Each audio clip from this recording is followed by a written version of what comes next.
2026 আসতে আর মাত্র কয়েকটা দিন বাকি। আর 2026-এই এই রাজ্যে হতে চলেছে বিধানসভা নির্বাচন। এই নির্বাচনে বাংলায় লড়াই করার বিষয়ে ইতিমধ্যেই তৎপরতা দেখা গিয়েছে ওয়েসির পার্টি মিমের। বিশেষত মালদা জেলায় ক্রমশই সক্রিয়তা বাড়ছে তাদের। এবার আরও বড় খবর, মন্ত্রী সাবিনা ইয়াসমিনের বিধানসভা কেন্দ্র মোথাবাড়িতে তৃণমূল ছেড়ে মিমে যোগদান আরও বেশ কয়েকজনের। যদিও তারপরেও একযোগে মিমকে গুরুত্ব দিতে নারাজ তৃণমূল কংগ্রেস এবং কংগ্রেস। মিম ভোট কেটে আদতে বিজেপিকে সুবিধা করে দিতে চাইছে বলেই দাবি তাদের। পাল্টা মিমের প্রশ্ন, এতদিন তো এই রাজ্যে মিম ছিল না, তাহলে বিজেপির উত্থান হলো কিভাবে? মিমের অভিযোগ, আসলে সংখ্যালঘু সম্প্রদায়ের জন্য কোনো কাজই নাকি করেনি তৃণমূল কংগ্রেস এবং কংগ্রেস। আর সেই কারণে এই দুটো দল থেকে মুখ ফিরিয়ে নিয়েছেন সংখ্যালঘু সম্প্রদায়ের মানুষজন। তারা দলে দলে মিমে যোগদান করেছেন। মালদার মোথাবাড়ি বিধানসভা কেন্দ্রের অন্তর্গত কালিয়াচক 1 নম্বর গ্রাম পঞ্চায়েতের গদুয়া গ্রামে বেশ কিছু মানুষ তৃণমূল কংগ্রেস ছেড়ে যোগ দিলেন মিমে। তাদের হাতে দলীয় পতাকা তুলে দেন মিমের মালদা জেলার সভাপতি রেজাউল করিম। আপনাদেরকে শোনাবো যোগদানকারী জিম্মার আলী কি বলছেন। আমার মিমে আসার উদ্দেশ্য হলো, এখানে আমি দেখতে পাই যে আমাদের বিভিন্ন উপমহলে যারা আছে, ব্যারিস্টার আসাদুদ্দিন সাহেব এবং তার অন্যান্য কর্মীরা সবাই কিন্তু এখানে সত্যবাদী, এবং দলটা আমাদের লড়াইয়ের জন্য সত্য কথা, হক কথা বলে। অন্যান্য পার্টিতে যেটা আমাদের রাজ্যকে শিক্ষা স্বাস্থ্য সব শেষ করে দিয়েছে, এর আগে টিএমসি ছিল, তারপরে বিজেপি শাসনকালে আমাদের ভারতবর্ষে অনেক নানান সমস্যার সম্মুখীন হতে হয়। তাই ওই সমস্ত পার্টি যারা আমাদেরকে শুধু ব্যবহার করেছে, তাদেরকে আর আমরা ব্যবহার নিজেকে করতে দেব না। তাই আমরা এই পথে নেমে এসে সবাই মিলে আমরা যোগদান করছি। কোন দলের সমর্থক ছিলেন আপনি আগে? আমি এর আগে টিএমসি ছিলাম, এখন মিমে ঢুকলেন। আপনার নাম? আমার নাম জিম্মার আলী। বলছি কংগ্রেস তো এখানে শক্তিশালী, এই এলাকার মানুষজন কংগ্রেস সমর্থন দিয়েছে। হ্যাঁ, এই কংগ্রেস কি আপনারা সমর্থন করছেন? না, আমরা কংগ্রেসের সমর্থন করি না। কংগ্রেসও আমাদের জন্য বেশ কিছু কাজ করতে পারেনি, কিছুই করেনি আমাদের জন্য। আমাদের শিক্ষা ব্যবস্থা সব সমস্ত নষ্ট করে দিয়েছে। আমরা এতটা এমএ বিএড সবকিছুই করে এই যে চাকরির ক্ষেত্রে বিভিন্ন ক্ষেত্রে দুর্নীতি, শিক্ষার বেকারত্বের পর দিনের পর দিন বেকারত্ব বাড়ছে, এই সমস্ত পার্টি আমাদের জন্য কিছু করেনি, শুধু ব্যবহার করেছে। আর এক যোগদানকারী নবিউল আনসারি কি বলছেন শোনাবো। মিমে যোগদান করার কারণ হলো, মিমের সততা আছে। মিমে জাতিভেদের সৃষ্টি নাই, সে দুটাকে নিয়ে চলে, মুসলিম অ্যান্ড নন মুসলিমদের নিয়ে। এখানে কাজকর্ম ভালো আছে, তো সততার কারণে আমরা মিম পার্টিতে যোগদান করেছি। আগে কোন দল করতেন? আমি সিপিএম করতাম, সিপিএম থেকে দল ছেড়ে মিম পার্টিতে যোগদান করেছি। আমি 1 মাস আগে ব্লক প্রেসিডেন্ট হয়েছি। বলছি সিপিএম এর মতন একটা কমিউনিস্ট পার্টি ছেড়ে মিমে কাজ করতে পারবেন? হ্যাঁ, অবশ্যই করতে পারবো, কেন পারবো না? মানুষ যখন পাশে আছে, আমরা মানুষের পাশে যখন থাকতে পারি, তো কেন করতে পারবো না? টিএমসির মতন তো বলতে পারবো না, টিএমসি সরকারের মতন যে আজকে বলবো এটা, কালকে করবো এটা, সেটা তো আমাদের ইসে নয়। আমরা যেটা বলবো সেটাই করব।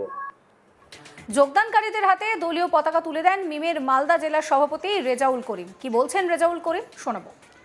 আজকে আমাদের কর্মসূচি হচ্ছে,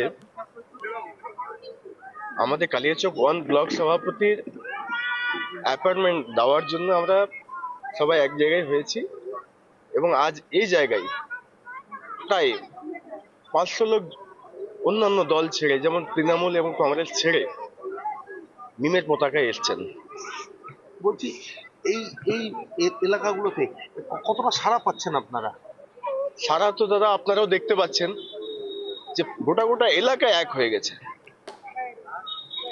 পুরো এলাকা এক হয়ে গেছে। যে আর আমরা অন্যান্য দল অনেকদিন করলাম, দীর্ঘদিন অন্য দল করে আমরা কোনো ফল পাইনি, তাই সবাই মিলে একজোট বেঁধে মিমের পতাকায় এসছেন।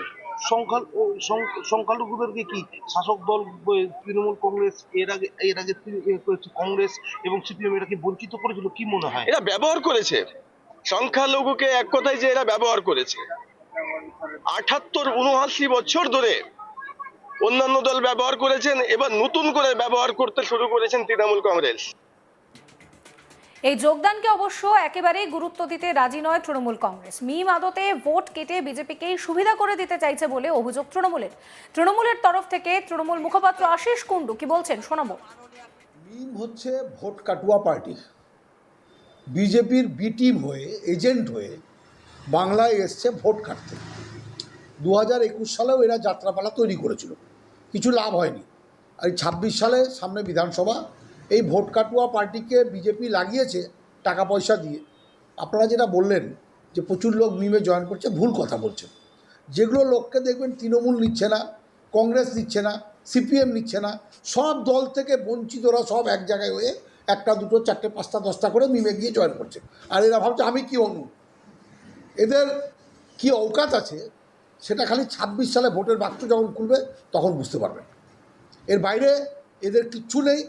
আপনারা নিশ্চিন্ত থাকুন, 26 সালে সারা বাংলা জুড়ে মমতা বন্দ্যোপাধ্যায়ের নেতৃত্বে, সেনাপতি অভিষেক বন্দ্যোপাধ্যায়ের পরিচালনায় সারা বাংলা জুড়ে সবুজ ঝড় বইবে।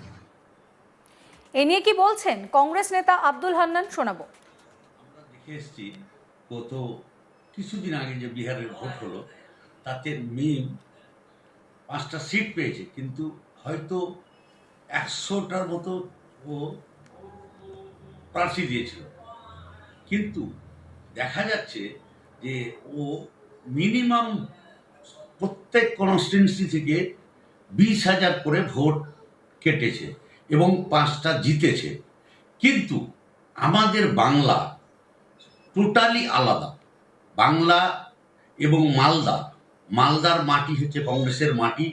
মালদা সবসময় কংগ্রেসের সাথে আছে এবং অদূর ভবিষ্যতে থাকবে।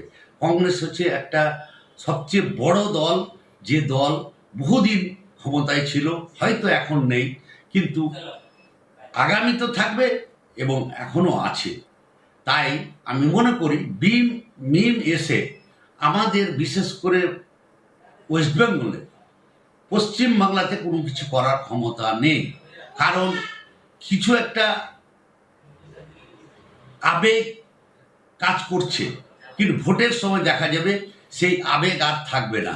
ভোট আলাদা জিনিস, আবেগ আলাদা জিনিস। আবেগের মধ্যে যেমন আপনি দেখবেন যে হুমায়ুন কবির বিরাট কিছু আবেগ নিয়ে, যেহেতু 6ই ডিসেম্বর আমাদের বাবরি মসজিদ করেছিল, এটা কিন্তু মানে এটা হচ্ছে আর্টিকালচার বিয়ে, এটা কিন্তু আমাদের মসজিদ নয়। অন্যদিকে বিজেপি নেতা অম্লান ভাদুরী বলছেন, সারা দেশে বিজেপি নিজের দমেই সংগঠন করেছে ও একের পর এক রাজ্যে নির্বাচিত হয়েছে। বিজেপির অন্য কাউকে প্রয়োজন নেই। কি বলছেন অম্লান ভাদুরী, শোনাবো। তৃণমূল সংখ্যালঘু সম্প্রদায়কে তো ব্যবহার করেছে, এবং এমনভাবে ব্যবহার করেছে, যদি আপনারা ইতিহাসটা দেখেন এই 14 বছরের, দেখবেন মারছে কারা? মুসলিম। মরছে কারা? মুসলিম। জেল খাটছে কারা? মুসলিম। অশিক্ষিত কারা? মুসলিম। তৃণমূলের হয়ে লড়াই করছে কারা? মুসলিম। মরছেও মুসলিম। আজকে মুসলিমদের যে অবস্থায় দাঁড় করিয়েছে এই তৃণমূল, কেবলমাত্র বিজেপি চলে আসবে এই ভয় দেখিয়ে তাদেরকে ঐক্যবদ্ধ করার চেষ্টা করেছে। তাদের ভোট নিয়ে তারা এই 14 বছর ধরে সরকারে আছে, সরকারে ক্রিম খাচ্ছে, চুরি দুর্নীতি করছে। আজকে সংখ্যালঘু সম্প্রদায় তাদের থেকে মুখ ফিরিয়েছে এবং তারা স্বাভাবিকভাবে মিম এবং অন্যান্য যেসব ছোট ছোট দল আছে সেই দলগুলোতে তারা যোগদান করছে, তৃণমূলের উপরে বিক্ষুব্ধ হয়ে, বামফ্রন্ট কংগ্রেসের উপরে বিক্ষুব্ধ হয়ে। এখানে বিজেপির কোনো ভূমিকাও নেই এবং বিজেপির এদেরকে কোনো প্রয়োজনীয়তাও নাই, কারণ বিজেপি এই ধরনের রাজনীতি করে না। বিজেপি নিজের শক্তি, সাংগঠনিক শক্তিতেই ভারতবর্ষের ক্ষমতায় আছে এবং পশ্চিমবঙ্গের ক্ষমতাতেও আসবে। সমস্ত খবরের আপডেটের জন্য আপনাদের নজর থাকুক আজ তাক বাংলায়। চ্যানেলটিকে সাবস্ক্রাইব করবেন, নোটিফিকেশন পেতে বেল আইকনে ক্লিক করতে ভুলবেন না।